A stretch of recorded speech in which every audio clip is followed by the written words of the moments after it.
सतपाल मलिक को अगर उनका एक बाल विवाह का हो गया तो ये पाखंडी सरकार का पता नहीं चलेगा। मोदी ने उनको मना कर दिया कि आप चुप रहिए, चुनाव को देखते हुए राजनीति करनी थी। और फिर बाकी पूरा देश जानता है कि क्या हुआ। युवा जो दौड़ लगाते कि हम देश की सेना में भर्ती होंगे, देश की सीमाओं पर रक्षा करेंगे, क्या इनके खानदान में से कोई गया आज तक फौजों में? और रही बात पूर्व सैनिकों की, तो 80 लाख पूर्व सैनिक क्या कर रहे हैं बेचारे? वन रैंक वन पेंशन की बात करी थी ना। सत्यपाल मलिक ने सही कहा, उनकी बातों पर बिल्कुल, विश्वास है। बिल्कुल सत्यपाल मलिक बिल्कुल सही है। देश के जब शहीदों को, जवानों को, किसानों को, सबको मरवा रहे हैं तो राष्ट्रभक्त कहां से हो गए? तूफानों से आंख मिलाओ, सैलाबों पर वार करो और पाखंडवाद का चक्कर छोड़ो, राष्ट्रवाद के साथ चलो। नमस्कार, मैं दामिनी शर्मा। सजग भारत में एक बार फिर से आप सभी का स्वागत करते हैं। बड़ी खबर इस वक्त पुलवामा को लेकर, और एक बार फिर से खबरों में बन चुका है पुलवामा अटैक।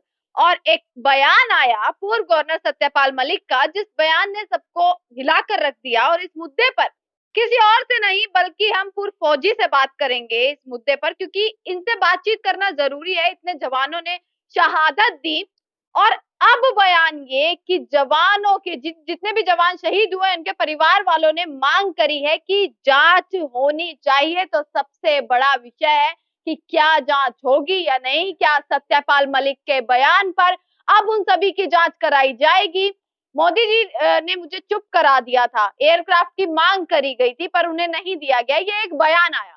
और अब परिवार वाले भी कह रहे हैं कि इस चीज की जांच होनी चाहिए। तो क्या कहेंगे, पूर्व फौजी हैं, जवानों ने इतनी शहादत दी थी, क्या कहेंगे? देखिए, सबसे बड़ी बात तो यह है कि सतपाल मलिक जी उस वक्त राज्यपाल थे और जब जवानों ने कहा कि भाई हमें उधर जाना है प्लेन से और वैसे जा नहीं पाएंगे, हमें दिक्कत है, वहां से खतरा है, तो सतपाल मलिक जी ने कहा कि भाई प्लेन दीजिए। तो जैसा कि बयान है सतपाल मलिक जी का, उन्होंने कहा कि भाई नरेंद्र मोदी ने उनको मना कर दिया कि आप चुप रहिए। तो मुझे लगता है ये एक सोची समझी रणनीति के तहत चुनाव को देखते हुए राजनीति करनी थी। पूरे देश के जो फौजी थे, प्रत्येक राज्यों के फौजी थे, वो अलग अलग जगह से बुलाए और उस बस में भेजे। और फिर बाकी पूरा देश जानता है कि क्या हुआ, कैसे आरडीएक्स आई और कैसे ब्लास्ट हुआ वहाँ। तो आज तक जितनी दुनिया भर की जांचें हो रही है देश के अंदर कि भाई विपक्ष की जांच हो जाती है, इसकी जांच हो जाती है, ये आतंकवादी है, देशद्रोही है, ये मुस्लिम है, ये धर्म विरोधी है, फलाना विरोधी है, मगर इसकी जांच क्यों नहीं हुई? 350 किलो जो आरडीएक्स आई थी, इसकी जांच नहीं हुई। ठीक है, अडानी जी की जांच नहीं हुई, उनकी बंदरगाह पे जो हीरोइन आई 3,500 किलो, उसकी जांच कौन करेगा? बहुत सारी ऐसी चीजें। और रही बात उनके शहीदों की, उन्हें शहीद करा दिया, उनको शहीद करा दिया जो सुबह 4 बजे, सुबह अंधेरे 4 बजे गांव की पगडंडियों पर दौड़ लगाते हैं, जो युवा जो दौड़ लगाते हैं कि हम देश की सेना में भर्ती होंगे, देश की सीमाओं पर रक्षा करेंगे।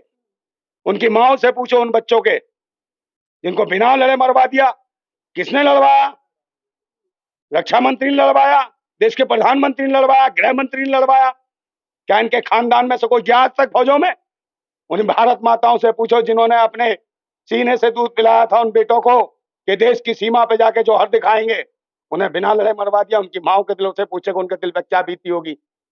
और उनकी बेवाओं से पूछो, उनके बच्चों से पूछो, जो बिना लड़े शहीद करा दिए हमारे देश के जवान। तो एक मजाक नहीं है देश के लिए? ये कौन है? सरकार कौन चला रहे हैं? देशद्रोही चला रहे हैं, आतंकवादी चला रहे हैं। हमें बाहर से खतरा नहीं है, देश के अंदर ही खतरा है। ये देश को बेचने का काम कर रहे हैं। और रही बात पूर्व सैनिकों की, तो 80 लाख पूर्व सैनिक क्या कर रहे हैं बेचारे? वन रैंक वन पेंशन की बात करी थी इन्होंने, उसका क्या हुआ? 80 लाख पूर्व सैनिक को इन्होंने उनका पेंशन नहीं दिया, खा रहे हैं, पी रहे हैं, मौज, देखिए मौज उड़ा रहे हैं। धरने से क्या होगा? इनके देखिए, इनके शासन में 2 महीने की बात नहीं कर रहा, मैं बहुत पुरानी बात कर रहा हूँ, शहीदों की, फौजियों की, जो पेंशन मांग रहे थे। इनके शासन काल में, भारतीय जनता पार्टी के शासन काल में 2-2 फौजियों ने जंतर मंतर पर आत्महत्या की भारत के इतिहास में।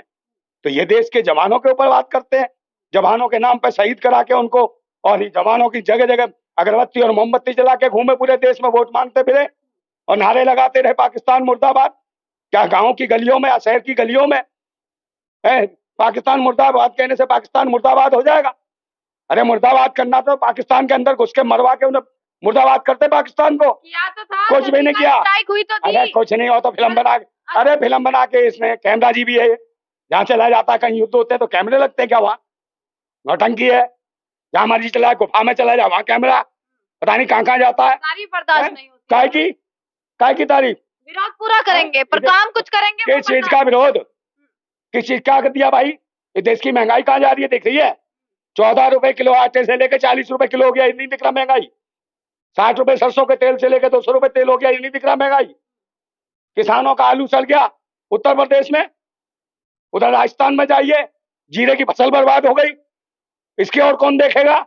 ना किसानों की परवाह, ना जवानों की परवाह। और जिस देश के जवान और किसान की परवाह नहीं है, वो सरकार निकम्मी है, नकारा है।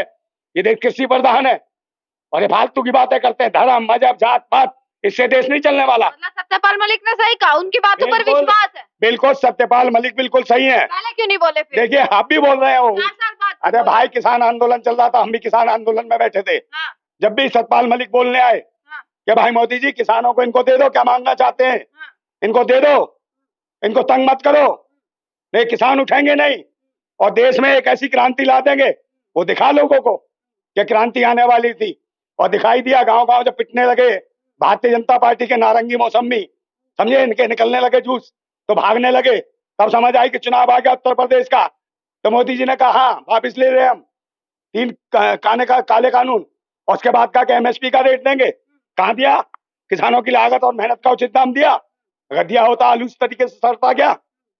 इतनी बुरी स्थिति कर रखी है। सत्यपाल मलिक की तो स्थिति खराब कर दी है इन्होंने। बताइए उनको क्या करा?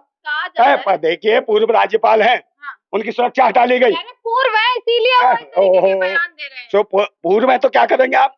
पूर्व में तो उसे मर जाना चाहिए, शमशान घाट में जाके लकड़ियां बुक करा लेनी चाहिए, उसमें लेट जाना चाहिए उसको।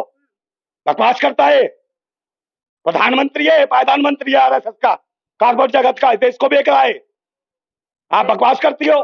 देश को बेच रहे हैं और देश को तो बेच रहा है, देश की जनता को नहीं दिख रहा। देश की जनता को दिखा, भक्ति में घूम रहे ना, अभी धर्म की चाशनी चाट रहे हैं। अच्छा। हाँ, जब 10 लगेंगे ना, इलाज नहीं मिलेगा, समझे ना, सब निकल जाएगी। ये देश ऐसे नहीं बढ़ता। क्रांतिकारी है देश के लिए शहादत किन किन लोगों ने दी?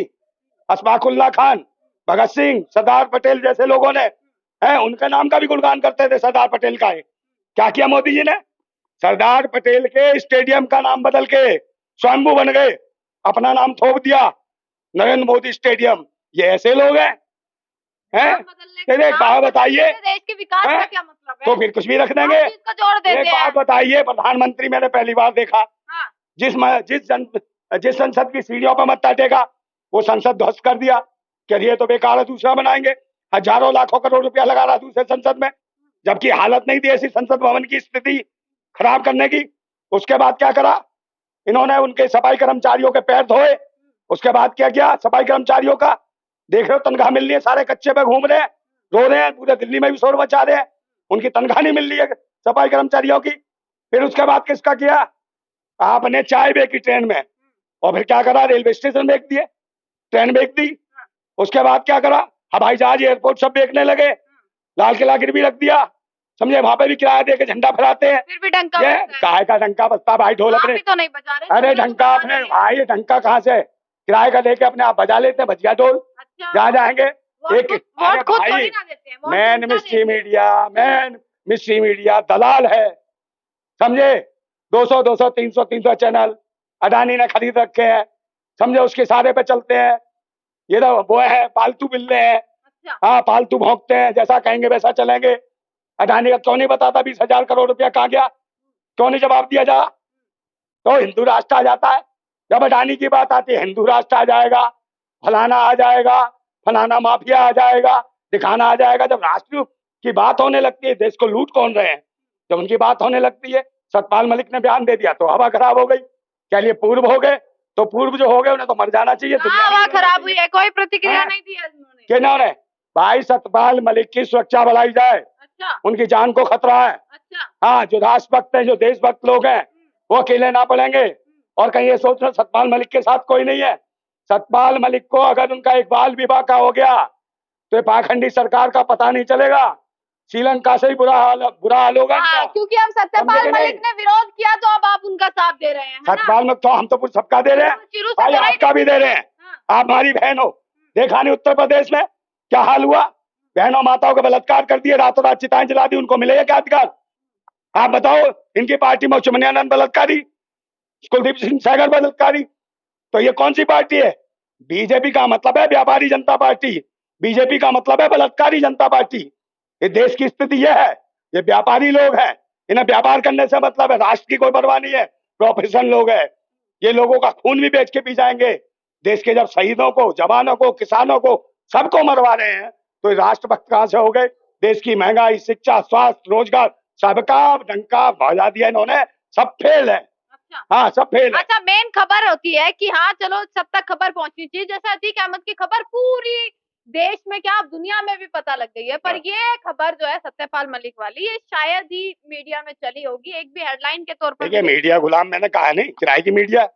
चुनाव आने वाला 2024 का रूप बनाना है, अच्छा रंग बनाना है, इसलिए उन्होंने करा। अतीक अहमद, अतीक अहमद कौन है? गैंगस्टर था। हाँ योगी जी कौन है? गैंगस्टर है। समझे? उससे पहले दुबे कौन था? वो गैंगस्टर था। इनकी आपसी लड़ाइयां थी, तीनों की आपस में लड़ रहे थे। और बात क्या कर दी? हिंदू मुसलमान करके दिखा रहे हो। गैंगस्टर किस धर्म का हो गया, किस मजहब का हो गया? समझे नहीं? इनकी आपसी लड़ाइयां थी, व्यक्तिगत लड़ाइयां थी, उसको हिंदू मुसलमान करके दिखाया जा रहा पूरे देश के अंदर। यही दलाल मीडिया दिखा रही है, यही मुसलमान और ये हिंदू और फलाना। और देखिए क्या करा, अतीक अहमद को गोली मारी, किससे मरवाई? किराए के गुंडों से। अच्छा हाँ, दो दो कौड़ी के लोगों से, चिलमचियों से, शराबियों से, नशेड़ियों से। और मारने के बाद क्या करते हैं वो? जय श्री राम, जय श्री राम। मतलब आप कह रहे हैं ये भी साजिश थी? ये देखिए, कि ये एक बात बताइए, अगर ऐसे ही गोली कोई किसी को मार के और ये कहता अल्लाहू अकबर, तो क्या होता पूरे देश में? आप मुझे बताओ। कहते मुस्लिम आतंकवाद है, तो ये कौन सा हिंदू आतंकवाद बनाया जा रहा है? ये हिंदू आतंकवाद, भगवा आतंकवाद, इस पे नौटंकी कर रहे हैं। मतलब आप कह रहे समझे? हैं देश की मुद्दा भटका रहे हैं। राजधानी भटका रहे हैं, देश की मिट्टी खराब कर दी है। अच्छा शिक्षा, स्वास्थ्य, रोजगार की बात होनी चाहिए, देश को बढ़ने की, तरक्की की बात होनी चाहिए। समझे? ये हिंदू मुसलमान करा के लोगों को मूर्ख बनाना चाहते हैं, इससे देश नहीं आगे बढ़ेगा। मैं कहना चाहता हूं आपके चैनल के माध्यम से कि वो गुलाम बड़े बुज़दिल है, वो गुलाम बड़े बुज़दिल है जो कहते हैं क्रांति बड़ी मुश्किल है, और क्रांति हर मुश्किल को आसान बना देती है। तानाशाह कितना भी मजबूत हो, उसे खाक में मिला देती है। और एक बात और कहना चाहता हूं कि तूफानों से आंख मिलाओ, सैलाबों पर वार करो, और पाखंडवाद का चक्कर छोड़ो, राष्ट्रवाद के साथ चलो। अच्छा चलिए, इसी के साथ नंदा भाई राजपूत हमारे साथ मौजूद थे और बातचीत करिए। एक बड़ा मुद्दा है पुलवामा को लेकर, एक ऐसा बयान आया जिस पर अब लगातार बातचीत हो रही है, और सबसे बड़ी खबर जांच को लेकर है कि अब जितने भी परिवार वाले थे उन जवानों के जो शहीद हुए पुलवामा में, अब वो जांच की मांग कर रहे हैं कि इसमें जांच होनी चाहिए और सारा सच सामने आना चाहिए। इसी मुद्दे पर बातचीत करिए और आगे खबर आप तक दिखाते रहेंगे। देखते रहेगा सजग भारत। आपका बहुत बहुत शुक्रिया।